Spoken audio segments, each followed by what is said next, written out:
So the next component is groups. What is group? When you create users, they can be also combined into groups. What these groups actually do? We need we need groups because let's say we need to give access to some people. So one way of doing would be that I would be going to each and every user and attaching the policy that they need, or the smart way would be including them inside one group, and to that group only once I will attach the policies itself and apply to all the users. Now, how will you create groups? We will see that. Go to the groups, click on groups, empty. As you can see, there is empty group. Create a new group. We'll assign a group name. Let's say group 1. Next step, we would be assigning the policy of Amazon S3 full access. Now, review of the group that what.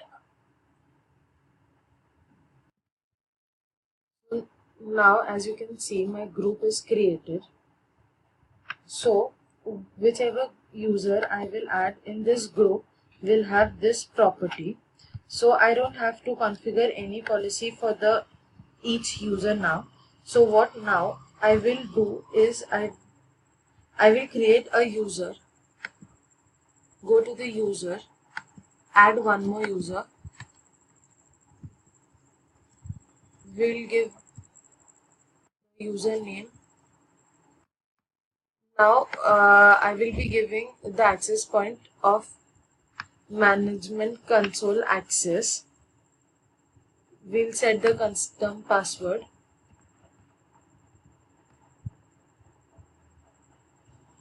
Now click on next. We'll be giving him the permission.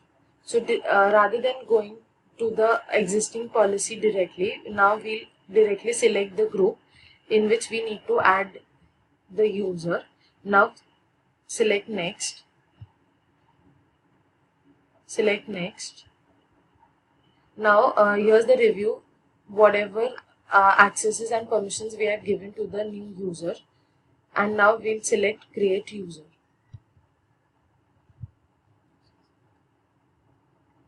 So now the new user is being created. Now close this. Now here you can see there are two users and the new user is in group 1.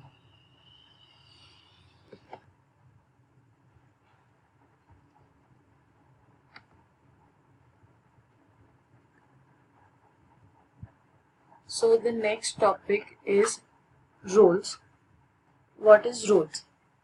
An IAM role is an IAM entity that defines a set of permissions for making AWS services requests. IAM roles are not associated with the specific user or a group.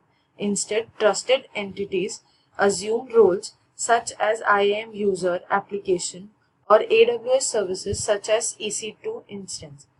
Now I will go to the dashboard and then to the roles. Here there are, you can see 4 roles created. Now we'll be creating a new role. We'll go to EC2 instance. Select next button.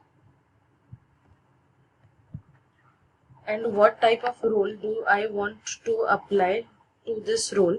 Say I want to have access to EC3, S3. Click on next. Give a name to the role. Say role 2. Now create role.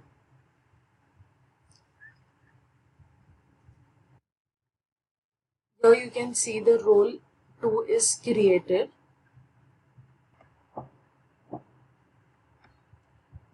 I have not attached this role to any EC2 instance. Now what I will do is I will go to my EC2 console.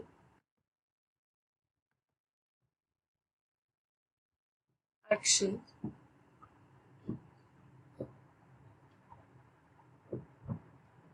We are going to running instance. As we can see, the instance is stopped. We need to start the instance. Now we'll go to action, instance settings, then attach or replace IAM role. Here it comes, we need to select role 2 and apply. Now my EC2 instance is configured to interact with S3 services in this particular account. So any application that I will deploy into this will be able to interact with S3 services. So the last topic for the discussion is multi-factor authentication. So what do you mean by multi-factor authentication? It means to give the proof of the correct user by providing with some credential. Multi-factor authentication means the user has to go through multiple factors to authenticate themselves as an authorized user.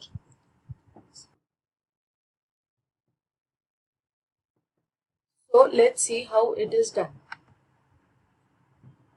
We'll go to the services IAM, click on the users, select the user which you want to authenticate. Here there is an option of security credential, select it. Here you will get assigned MF device. MF means multi-factor authentication. Click on manage. Here it's virtual MF device. Continue. Now, so here are steps how to authenticate the device. Firstly, we need to install the capable application for the mobile device. So I have installed Google Authenticator in my phone. Click here to show the QR code. Here I will scan the QR code from my mobile. And there will be consecutive MF codes which will be sent on my mobile. So I am typing. So the first MI code is 535908 and the second MF code is 498363. Now assign MF, click on it. So the authentication of that particular user is being defined. Now close. So now we'll see how MFA works. Now, we'll log out from this account and try to log in again.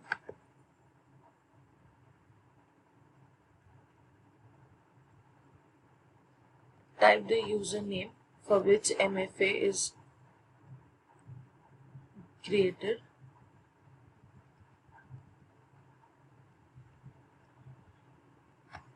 Here the multi-factor authentication is working.